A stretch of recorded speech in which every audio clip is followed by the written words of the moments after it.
Hello students, this video lecture is for class 6th, subject science, lesson 3rd and part 1. In this video, we are going to start this third chapter, which is habitat and adaptation. So let's start with the introduction. Different kind of living being live in different places naturally. Camels and cacti are found in a desert, while a hilly region while in a hilly region will have plenty of oaks, pines, deodars and yaks, etc. Now where would you look for deer in a forest? Would you look for them in the place in the same places you would look for birds and snakes? Probably not. You would expect to find deer among the trees and bushes in the forest, the bird in the branches of the trees, and the snakes on the ground. So this paragraph is giving us the introduction of how different living beings live in different places.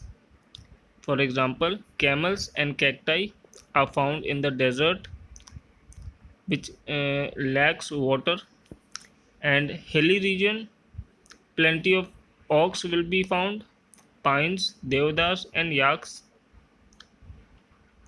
and snakes will be found in the ground, and birds in the branches of the tree.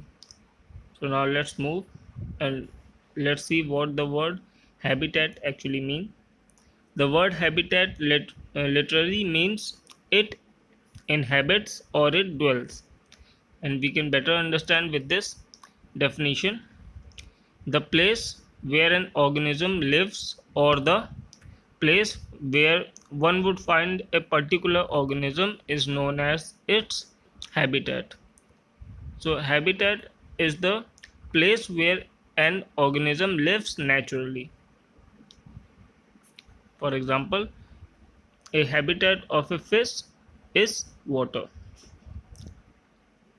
So let's move forward. The habitat of an organism represent environmental condition suitable for its proper growth.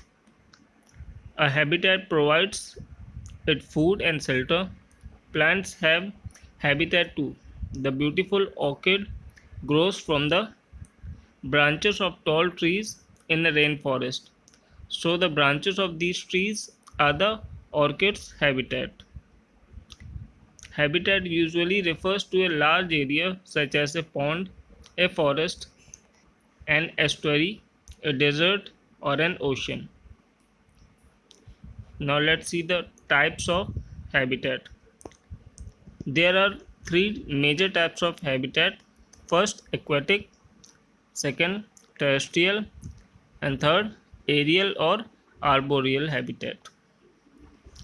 Let's read about the aquatic habitat. Aquatic habitat may be freshwater or marine, which means seawater or salt water. It includes lakes, reservoirs, ponds, springs, streams, rivers, seas, and oceans.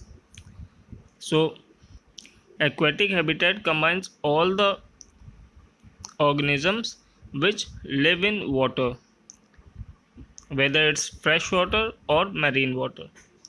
Second is terrestrial. Land is the most variable habitat.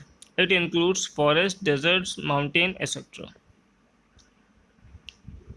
Aerial or arboreal habitat. Although air is not suitable medium to support life, but some terrestrial animals have become adapted for aerial existence. Insects, birds, and bats are common example of this category. So aerial habitat is for those organisms which can fly in the air. And few animals have adapted themselves according to their habitat, and we will be learning about them in the next video about in the adaptation to in plants. So this is enough for today's video. In the next video we will be continuing. Thank you.